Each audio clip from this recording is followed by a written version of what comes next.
Heading of Isaac. So over the past few weeks, we've seen how dramatically the life of Jacob has changed. This began some 20 years ago when he left his home in Beersheba and has now arrived in Haran, having met Rachel, having stayed with Uncle Laban for a month, and then agreeing to work for Laban for 7 years as an initial dowry for Rachel, then being tricked into marrying her sister Leah, and then marrying her, and then working a second dowry for Rachel for another 7 years. And then we chronicled the birth of his 12 children through Leah and Rachel in the two maids, Zilpah and Bilhah, over that 7-year period of that second dowry. So he now has 6 sons and 1 daughter to Leah. He has 4 sons to Bilhah and Zilpah. And he has the 1 son, Joseph, who is married to his beloved Rachel. So in an attempt to get established in his own life and in his own home, Jacob has then agreed to work for Laban for an undetermined amount of time in this unusual animal birthing contract where Jacob would own the oddly colored sheep and goat. These would become his. And in this unusual birthing agreement, the number of animals that would become Jacob's should be relatively small because these oddly colored animal births are generally very rare. But because of the supernatural work of God and because God told Jacob what it was he was going to do, Jacob was able to plunder and outgrow Laban's herds through the sovereign work of the Lord. This resulted in Jacob becoming a very wealthy man, so much so that chapter 30 ends by telling us this. So the man became exceedingly prosperous and had large flocks and female and male servants and camels and donkeys. Jacob became so wealthy that he was able to sell these oddly colored animals and acquire for himself servants and camels and donkeys. So it is believed that this took place over a period of 6 years, and now after a total period of 20 years in Haran, it is time for Jacob to leave. So chapter 31 is divided into 4 major scenes or sections. The first one is Jacob's decision to leave. That is chronicled in verses 1 through 16. The second is Jacob's secretive departure, which is in 17 to 21. Laban pursues Jacob and then catches up with him in verses 22 to 44. And then Jacob and Laban come to a peaceful settlement in verses 45 through 55. So these 4 scenes are essentially a very lengthy series of conversations broken up by smaller sections of narrative. And today we're only going to look at the first section because of what's involved in this section. So in the ongoing outline, we're looking at letter L, and that is Jacob's departure. We're going to read together verses 1 through 16, and then we'll break it down together. Now, Jacob heard the words of Laban's sons saying, Jacob has taken away all that was our father's, and from what belonged to our father, he has made all this wealth. Jacob saw the attitude of Laban, and behold, it was not friendly toward him as formerly. Then the Lord said to Jacob, return to the land of your fathers and to your relatives, and I will be with you. So Jacob sent and called Rachel and Leah to his flock in the field and said to them, I see your father's attitude, that it is not friendly toward me as formerly, but the God of my father has been with me. You know that I have served your father with all my strength. Yet your father has cheated me and changed my wages 10 times. However, God did not allow him to hurt me. If he spoke thus, the speckled shall be your wages, then all the flock brought forth speckled. And if he spoke thus, the striped shall be your wages, then all the flock brought forth striped. Thus God has taken away your father's livestock and given them to me. And it came about at that time when the flock were mating that I lifted up my eyes and saw in a dream, and behold, the male goats which were mating were striped, speckled, and mottled. Then the angel of God said to me in the dream, Jacob, and I said, here I am. He said, "Lift up now your eyes and see that all the male goats which are mating are striped, speckled, and mottled, for I have seen all that Laban has been doing to you. I am the God of Bethel, where you anointed a pillar, where you made a vow to me. Now arise, leave this land, and return to the land of your birth." Rachel and Leah said to him, "Do we still have any portion or inheritance in our father's house? Are we not reckoned by him as foreigners? For he has sold us and has also entirely consumed our purchase price.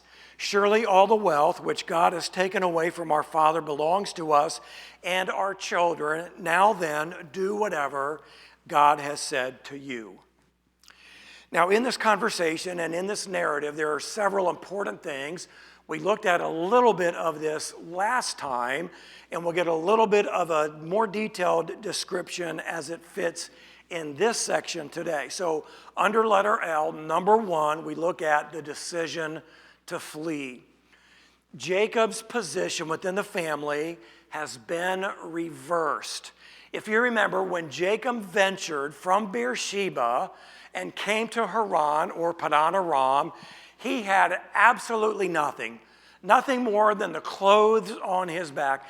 You remember, he was so poor that on the first night that he camped out, he had nothing to put under his head except for a rock that he found, and that rock became the pillar that he anointed when God appeared to him in that theophany, when the heavens opened up and the angels ascended and descended on the ladder. That is the pillar that God references again here. Jacob had absolutely nothing. The once penniless brother-in-law has now amassed great wealth. And as we see, Laban's family is not happy. This leads to, letter A, family dissension. Verse 1, "Now Jacob heard the words of Laban's son, saying, Jacob has taken away all that was our father's, and for what belonged to our father, he has made all his wealth." Now, we haven't really heard anything about Laban's sons. We had a reference to them last week, and I'm going to refer to that in just a moment. But here, there's a reference to them again. We have no idea how many there are, but they are unhappy because they see their future inheritance dwindling away, and it now falls under the ownership of Jacob. It has been transferred from Laban to Jacob, and they don't like that at all. From their perspective, based upon the Hebrew grammar that is being used, Jacob has taken away their father's livestock. What was once their father's now belongs to Jacob. It carries an accusatory tone of cheating or stealing. Now, if you remember, at the agreement that Laban and Jacob made, Jacob was very, very clear. All of the normally colored animals are yours, and only the oddly colored animals that are born from these normally colored animals, those will be mine. And if there's any mixture of normally colored animals in with my oddly colored animals, you will know that I've stolen them. But that's not what has taken place. Nonetheless, Laban's sons believe that somehow, in some way, Jacob has stolen Laban's livestock from them. All they know is that Jacob has prospered at their expense, and they don't like it. But this dissension is not limited to just the sons. As we see, it is extended to Laban also. Verse 2, Jacob saw the attitude of Laban, and behold, it was not friendly toward him as formerly. So over this 6-year period where Jacob is now being employed as the shepherd over the flock, not working under a dowry agreement any longer, and he's doing so with little gain in the way of wages from just the expected newly born, oddly colored flock, Laban has also seen Jacob's wealth dramatically outpace his own. If you go back and look at that word choice in verse 34, and I've forgotten what it is. I've got to go back and see what it is. Verse 34, exceedingly prosperous. It's that idea of explosive growth. Laban has also seen Jacob's fortune outpace his own in such a way that Laban is not happy. So his attitude towards Jacob has also changed, and Laban is also angry and frustrated, and he is taking this out on Jacob. Now, throughout all of Laban's dealings with Jacob, he has treated him poorly, and I would say that Laban has been very two-faced with Jacob. On the one hand, he plays up to Jacob, playing to the relationship role that uncle and nephew would have.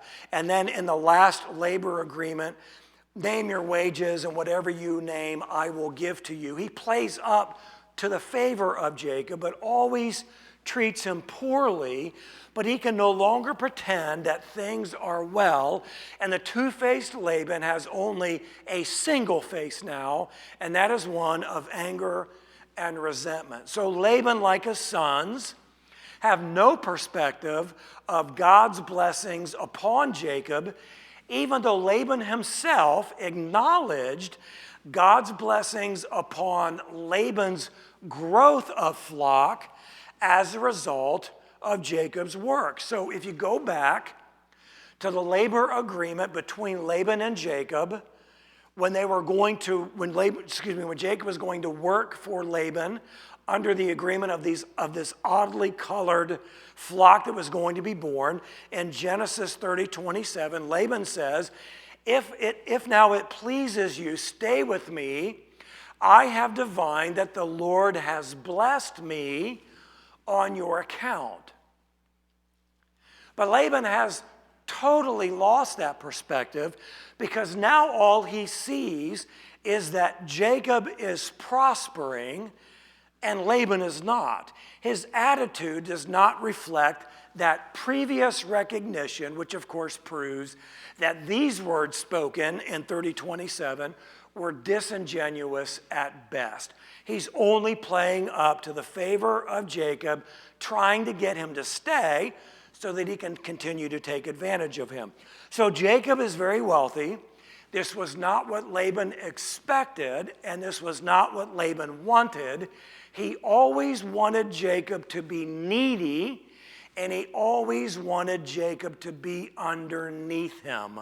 But because the fortunes have changed, there is great family dissension between Laban and the sons and against Jacob. This familial dissension leads to, letter B, God's direction. We see this in verse 3. Then the Lord said to Jacob, return to the land of your fathers and to your relatives, and I will be with you. So the time has come, 20 years in total, that Jacob had lived in Haran or Padan Aram, and it was time for Jacob to return home. Now, as I read through this, I had to wonder how long would Jacob had stayed there had God not said, it is time for you to leave. We have no idea. Jacob apparently didn't have it in himself to leave on his own, but God has seen fit to tell Jacob that it is now time for him to leave. So this command to return home is very interesting. Think about this. Jacob is to return to the land of his fathers. The land that was once unknown to Abraham is now being called the land of Jacob's fathers. Jacob is going back to his relatives when Abraham was initially called to leave his relatives. Look at how much has changed in just 2 generations.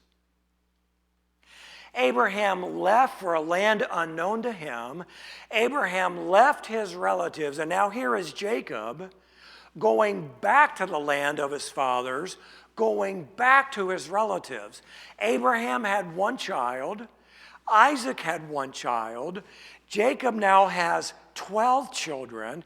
He's going back to the land of his fathers, which is setting up the environment where God is going to fulfill the last of the 3 promises that were initially made to Abraham all the way back in Genesis 12, which will not be fulfilled until Moses leads the nation out of Egypt, and that is the promise of land. Land, descendants, and blessing. Jacob has the descendants, Jacob has this great blessing, and now he is going back to what is now called the land of his fathers, back to his relatives. A lot has changed in just these 2 generations. Finally, God says, I will be with you. It echoes the words of the theophany back at Bethel 20 years earlier when when Jacob met a God that he didn't know, and he heard these unimaginable promises of land and descendants and a great blessing. Now Jacob has seen the promises come true, and he should have the faith to trust that God is going to be with him. Number 2 in the outline is Jacob's explanation. So he knows that he has to go based upon the friction in the family and the directive that he's heard from God, and now it's time to explain why it's time to go. He doesn't want to go alone, although he could. He wants and he needs his family to go with him. So he wants to explain to Rachel and to Leah why he plans to leave, and he enlists their support. So letter A, he's going to give his rationale. We see this in verse 4. So Jacob sent and called Rachel and Leah to his flock in the field. So this seemingly unimportant setting is very telling about the severity of the division within the family. It is so significant that Jacob can't risk anyone in the family overhearing this conversation. It can't take place in the home or in the home compound. It has to take place in secret out in the field of pasture for fear someone is going to hear. Because if someone hears, there is likely going to be some kind of a consequence that is going to come against Jacob and probably against the daughters. Verse 5, and Jacob said to them, I see your father's attitude, that it is not friendly toward me as formerly, but the God of my father has been with me. So Jacob begins this conversation by contrasting Laban's relationship with Jacob with God's protection over him. It's very, very important that Jacob makes this contrast. Laban is no longer friendly with Jacob, but God has always protected Jacob. He wants his wives to understand that. And God has protected Jacob in ways that he cannot fully recognize. From the very beginning of this conversation with his wives, Jacob is expressing his faith in God, and he credits God with his blessings. He says, the God of my father has been with me.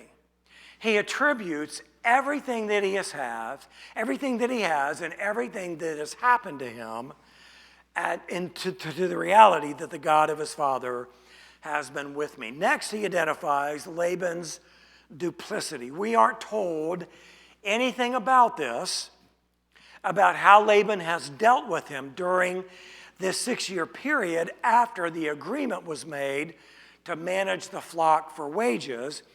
But we do know that Laban violated the agreement on the very first day by not allowing Jacob to separate out the oddly colored animals for his own breeding purposes, which was a part of that initial agreement.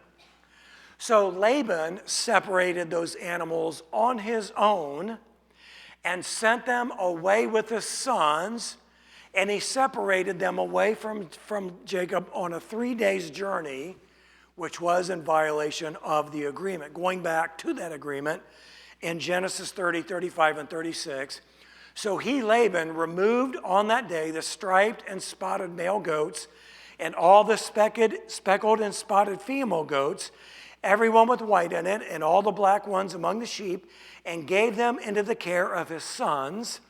And he put a distance of 3 days' journey between himself and Jacob fed the rest of Laban's flocks. That was not the agreement. Jacob was supposed to get the oddly colored animals and was supposed to breed them, and the oddly colored animals were supposed to become his, but Laban takes those away from Jacob, separates them 3 days' journey, and all that Jacob has are the normally colored animals through which the oddly colored animals would would be bred, and those would become his. So Laban violated the agreement, making it even more difficult for Jacob to earn any wages from their agreement. Now here, Jacob provides additional detail that is not included for us. Verse 6, you know that I have served your father with all my strength. So Jacob's work ethic is without question. Both Rachel and Leah would be able to verify that. After all, he worked 14 years as a dowry for Rachel, and during that time, Laban's flocks have flourished under his care. All Jacob received in terms of wages is that a normal employee would have been paid. Now, he did get Rachel, and he did make that agreement, but that would not have been a normal agreement for an uncle and a nephew. In these next 3 verses, Jacob outlines how Laban attempted to cheat him and how God had faithfully protected him. Verses 7 and 8 says, yet your father has cheated me and changed my wages 10 times. However, God did not allow him to hurt me. If he spoke thus, the speckled shall be your wages, then all the flock brought forth speckled. And if he spoke thus, the striped shall be your wages, then all the flock brought forth striped. So in the original agreement, Jacob granted ownership of all the oddly colored sheep or goats. Since they were expected to be rare, Laban assumed that he was going to get a good deal. But because God was sovereignly in control, there were a large number of oddly colored animals being born. Every time Laban changed the terms of the contract, through God's sovereign control, the animals being born met the terms of whatever Laban changed them to. So if they were supposed to be spotted, they were all being born spotted. Laban didn't like that. Well, now they're going to be born striped. So now in God's sovereign control, they were all to be born striped. So Laban continued to change the terms, and every time he did, through God's sovereign control, all the animals were born according to the way Laban changed the terms. Well, Jacob had no control over that. There's nothing Jacob could have done to control how the animals were going to be born. Even though in the previous narrative, he was peeling off the bark on the branches, creating stripes, according to a superstitious practice that had absolutely nothing to do with it. So what Jacob is explaining is your father continued to try to cheat me, and every time he did, God protected me. Your father changed the terms, and every time he changed the terms, God orchestrated that the animals would be born according to those terms. Now, Jacob says Laban did this 10 times. 10 is a symbolic number of completeness, which means Laban did it again and again. Every time Laban did it, God allowed the animals to be born according to the terms that Laban had established. Verse 9, thus God has taken away your father's livestock and given them to me. That is Jacob's assessment. Any rational person would have said, God did something really unusual here. There's not anything you, Jacob, or any other man could have done that would have created these animals to be born this way. And in ancient Mesopotamia, there were any number of false gods who could have potentially been given credit for being able to do that, but there were no gods that existed who could have been given credit for doing something like that. So this is a divine transfer of ownership, punishing Laban for his treatment of Jacob, and this fulfills God's promise to Abraham all the way back in Genesis chapter 12, when God says, I will bless those who bless you, and the one who curses you, I will curse. Now, why is that connection made? Well, because Abraham is the man of covenant with God. And that line of covenant is traced from Abraham to Isaac, from Isaac to Jacob. Jacob, whose name will be changed to Israel. Whoever curses Israel is cursing Jacob and Isaac and Abraham and God, the author of that covenant. So God honors the covenant he made with Abraham by cursing Laban for his treatment of Jacob. Now, we're not ever told of a specific curse that Laban made against Jacob, but his treatment of Jacob is absolutely a curse. After all, Jacob is a nephew of Laban, and he never ever treated Jacob like a true servant, let alone a flesh and blood nephew. So Laban has cursed Abraham by treating Jacob with contempt and by cheating him for over 20 years. This is what Jacob is explaining to Rachel and Leah, and what they are able to see through Jacob's explanation is a divine transfer of ownership from their father's flock into Jacob's own hands. Letter C, God's sovereignty. Jacob now goes on to explain this in different terms. These 4 verses are the most important in this chapter because they explain what Jacob has been doing in his breeding practices and why. Now, as I mentioned last week, this dream, theophany, preceded Jacob's agreement with Laban, and it provided for Jacob the assurance that God was with him.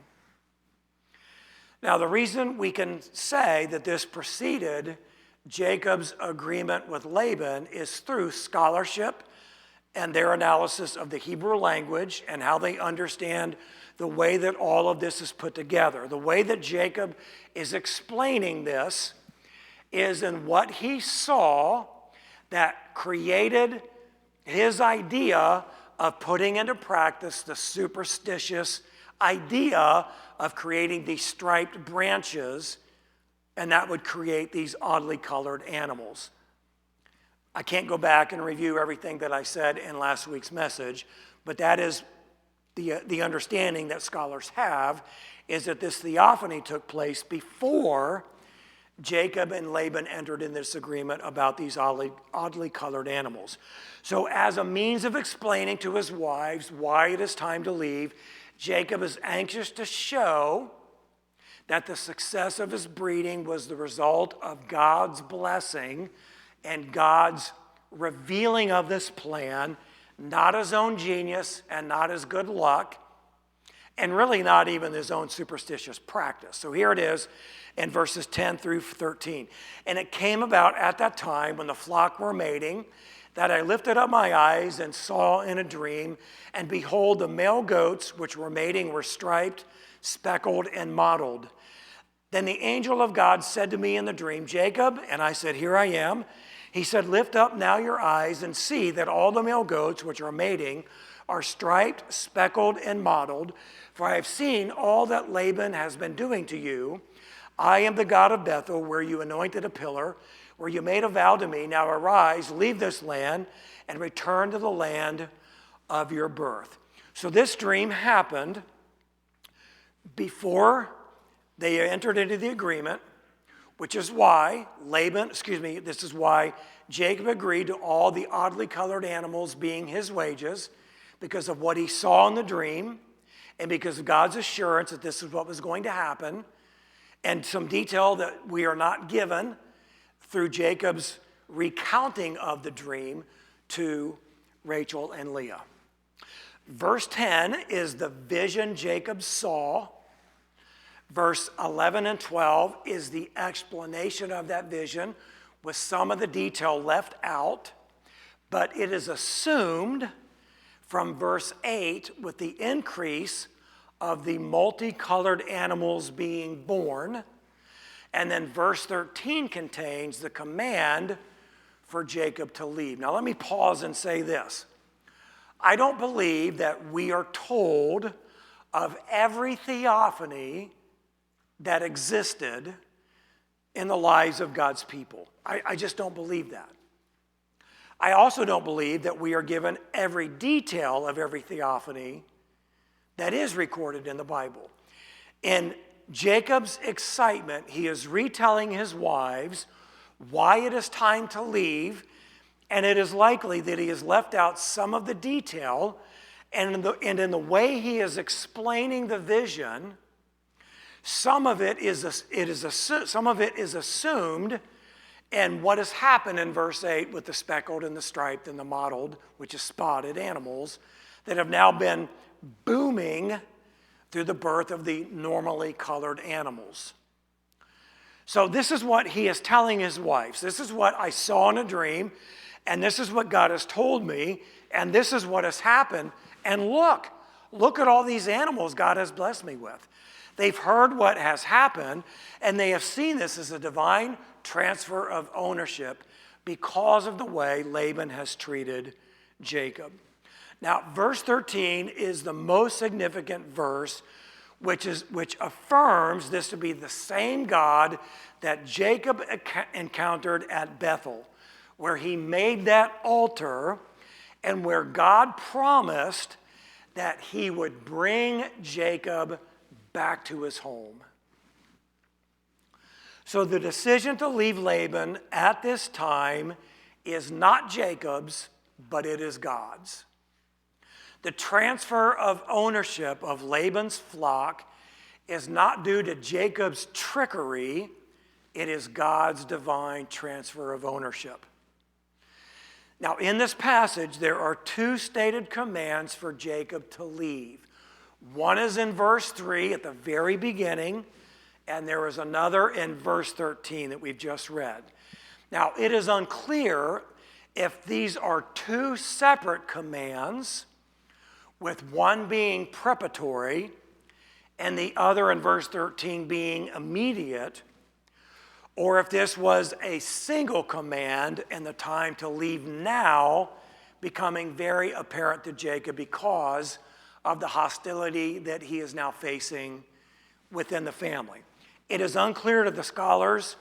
We don't know if there's two separate visions or dreams or appearances from God based upon the Hebrew language and the way the linguists understand this. They can't say one dream or two. But what we do know is that God spoke and Jacob is obeying. He is conveying what he has heard from God to his wives. Either way, it is Jacob's time to leave, and it is not Jacob's decision. It is a directive from God, and Jacob is going to obey. Number 3 in the outline, the wives agree to leave.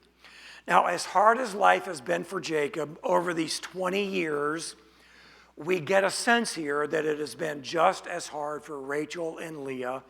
and perhaps even harder because they're not nieces, they're daughters.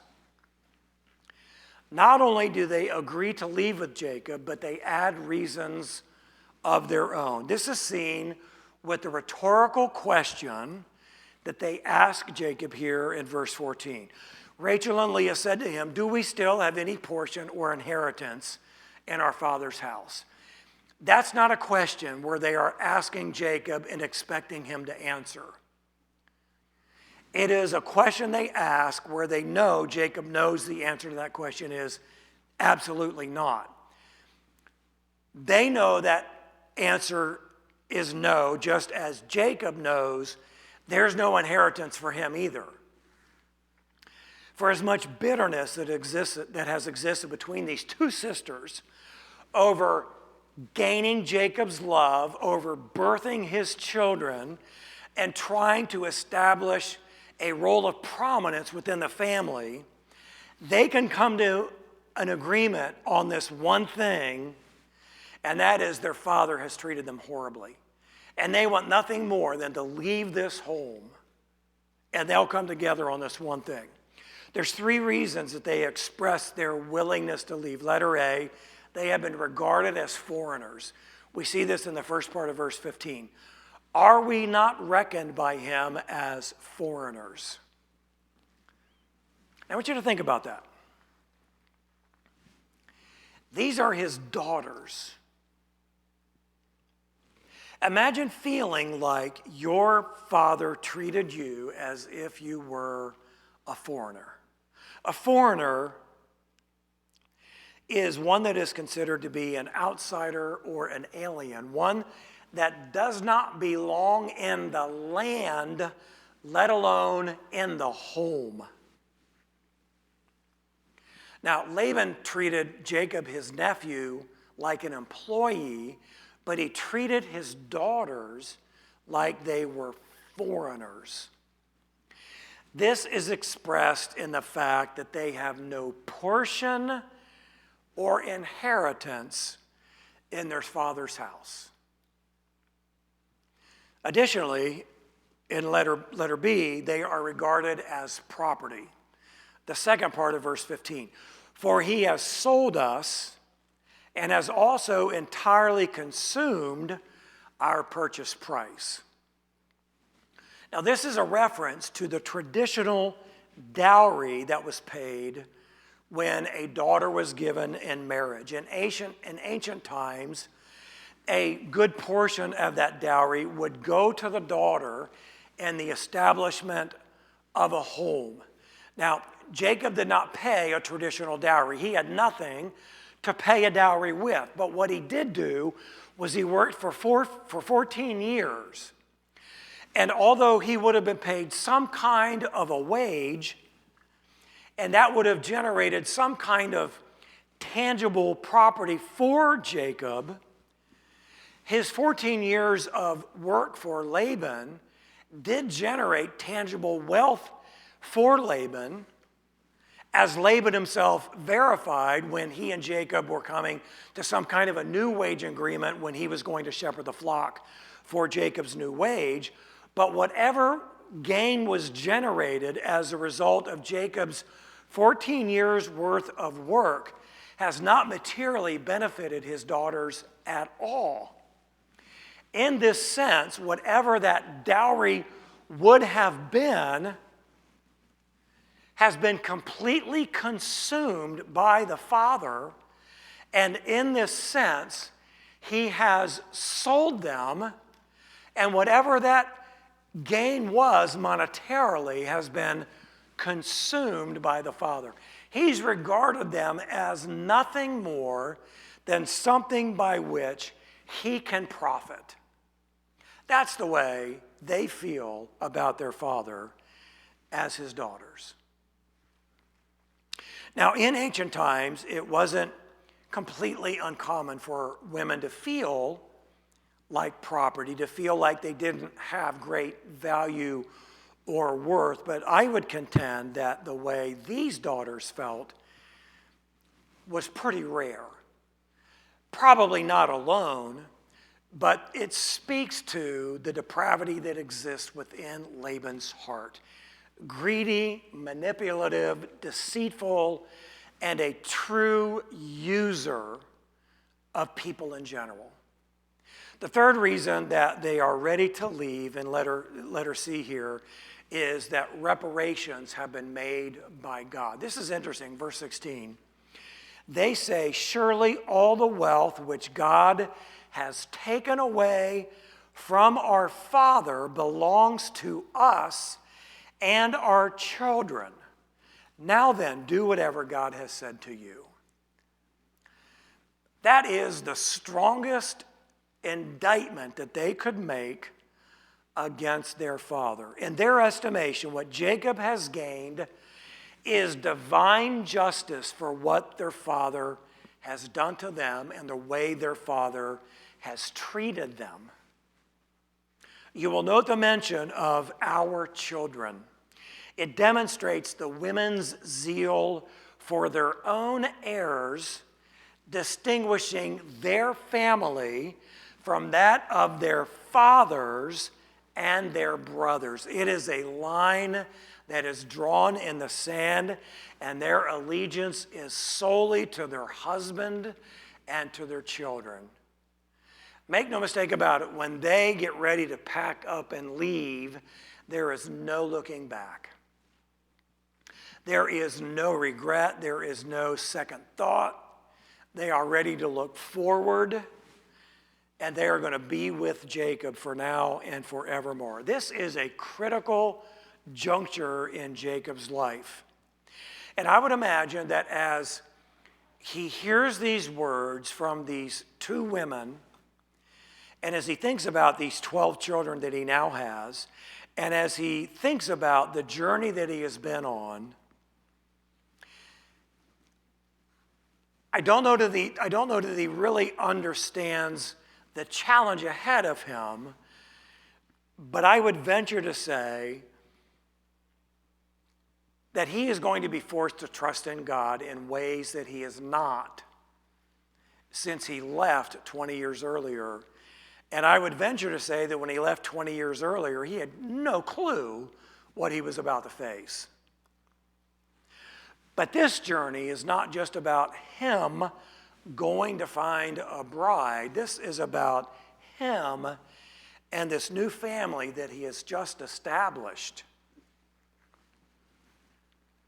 and the fulfillment of the promises that this God has made to him, that he has seen becoming fulfilled right before his very eyes. Jacob should have the faith that he needs, but the question is, does he, and will he live it out?